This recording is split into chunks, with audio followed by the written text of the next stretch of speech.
ação social de insegurança, de vulnerabilidade. Todos nós nos sentimos a próxima vítima, nos sentimos vulneráveis. E isso leva a uma demanda social por mais intervenção penal. E o efeito disso é catastrófico.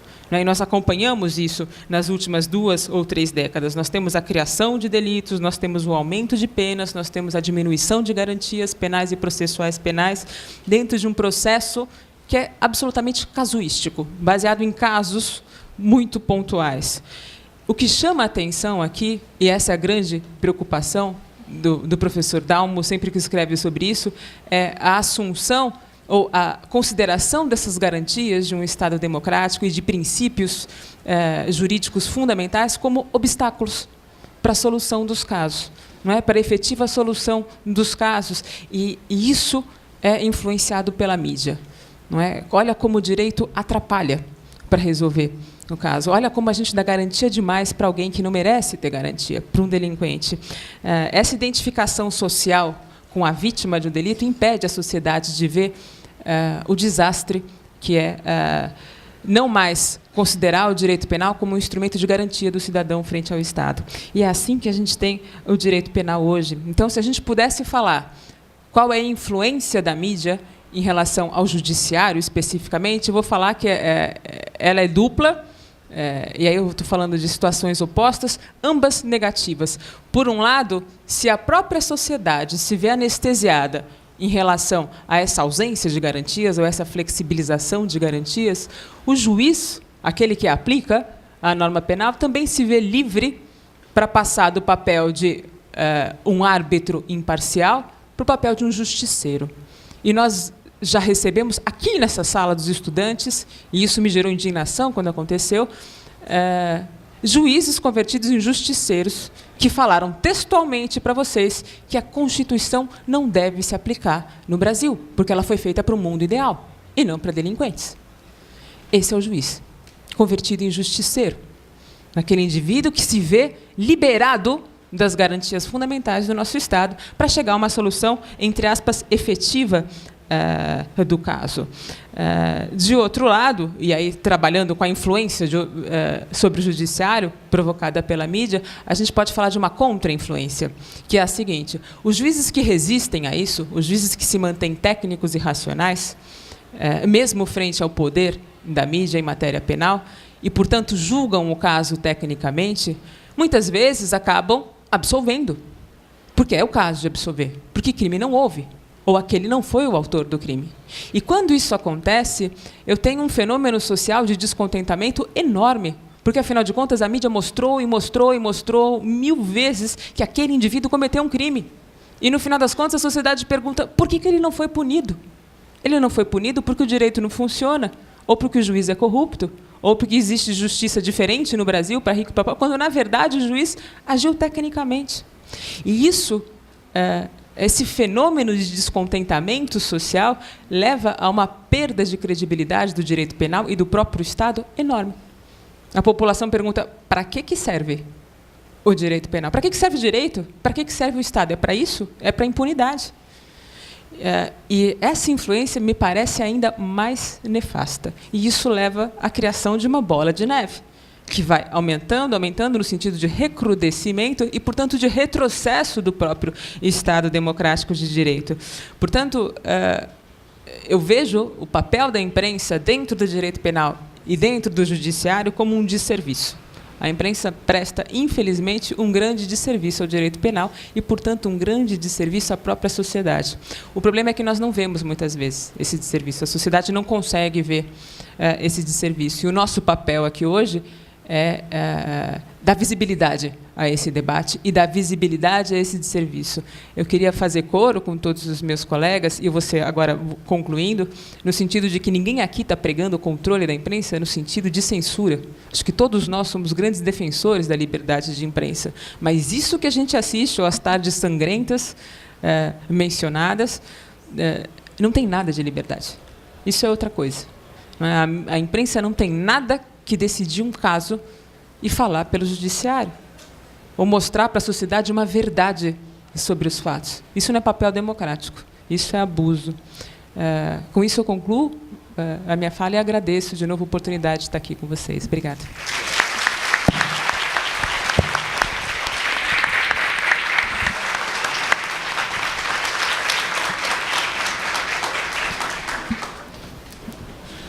A gente agradece muito a fala da professora Anelisa e informa que o professor Dalmo vai ter que sair já, porque tem um compromisso inadiável agora. Professor, muito obrigado novamente pela sua presença.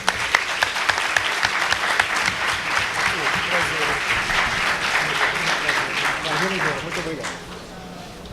E eu passo agora para a fala final da parte de exposição aqui para o colega Francesco, do Fórum da Esquerda, que vai falar, e após a fala dele a gente vai ler aqui as perguntas que foram recebidas.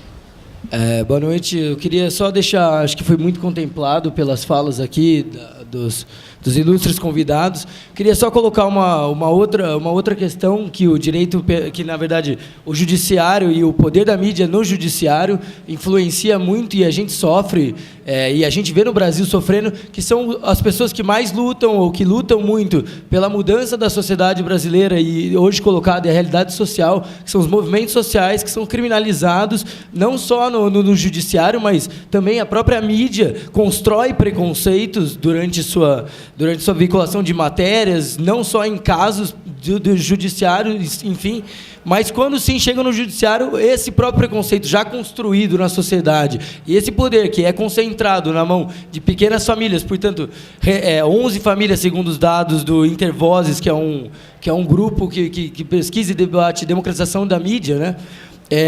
Como esses interesses ficam claros em colocar e prender essas pessoas, e como a professora Anelisa colocou, de fato acaba gerando um fenômeno social muito maior do que simplesmente o delito penal ou o julgamento penal, né?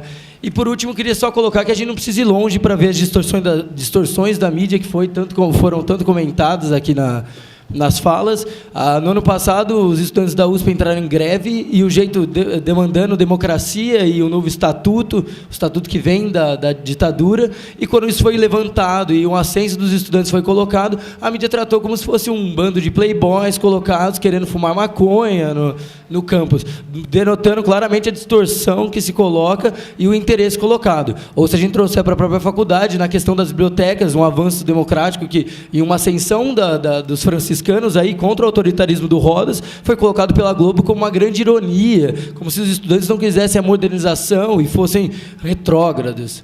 Acho que vale a pena, acho que a democratização da mídia é um tema fundamental para quem pensa em mudar a sociedade brasileira e pensa em colocar outros atores que não só os que já estão colocados aí e que exercem esse poder de maneira absurda. Então, acho que é muito importante a gente conseguir discutir isso e mais, levar esse debate além de só uma discussão. Obrigado.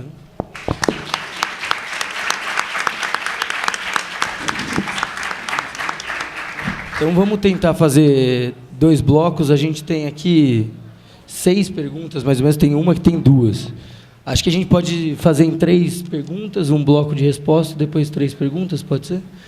Tudo bem, então, Alex. Tá bom. Qual a influência da transmissão ao vivo dos julgamentos? Qual a influência que a transmissão ao vivo dos julgamentos traria à sociedade? Haveria uma maior transparência ou uma pressão excessiva sobre determinados resultados? Essa é uma. A gente vai revezando. Sobre a TV pública, TV Brasil, deve existir a pluralidade de opiniões na TV, mas entre as concessionárias há efetivamente uma só opinião. Interpretando essa situação à luz do princípio da igualdade material, pergunta-se: a TV Brasil deve garantir em sua programação a presença de todas as opiniões ou apenas aquelas contrárias à opinião da grande mídia? E aí, por último desse bloco, em que medida a atual configuração midiática é resultado da ditadura civil-militar? Vou ler, são 2 perguntas aí, vou colocar. Em face à instauração da Comissão da Verdade, seria possível investigar o passado promíscuo entre mídia e ditadura, e isso poderia ser usado para responsabilizar a mídia por esse passado? Deixa eu responder primeiro. Eu me respondo a primeira pergunta. Sobre a transmissão de julgamentos ao vivo, a gente já assiste esse fenômeno nas nossas cortes superiores, não é? Nós podemos assistir já julgamentos transmitidos ao vivo no Supremo Tribunal Federal. E o resultado disso, embora haja um lado positivo, no sentido de tornar público efetivamente o julgamento, eu acho que o lado negativo é maior, né? Porque a gente verifica claramente uma mudança no comportamento dos ministros quando estão sendo filmados, né? Porque ativa a vaidade, ativa o lado egocêntrico, digamos assim, e menos racional, tornando aqueles profissionais personagens. Não é? E isso fica muito claro. E eu acho que é prejudicial ao caso. Basta ver, e em outros casos emblemáticos, como o caso Richthofen, como o caso Isabela, nós tivemos a conversão dos operadores do direito do caso em personagens. Eu me lembro que entrevistavam pessoas, depois sobre os casos, eles falavam, mas o promotor é lindo, o promotor de justiça. Eu falava, o quê? Quer dizer, e eles se convertiam, só faltava eles se maquiarem, porque eles se convertiam em personagens e passavam a atuar, e não a trabalhar. Onde eu acho que o caráter público do julgamento já existe.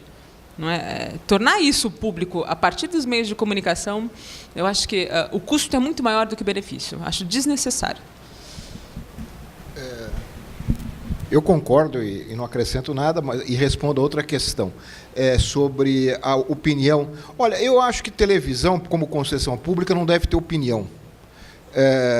Claro que isso é impossível. No recorte de mundo que se faz para editar um jornal, quando se seleciona as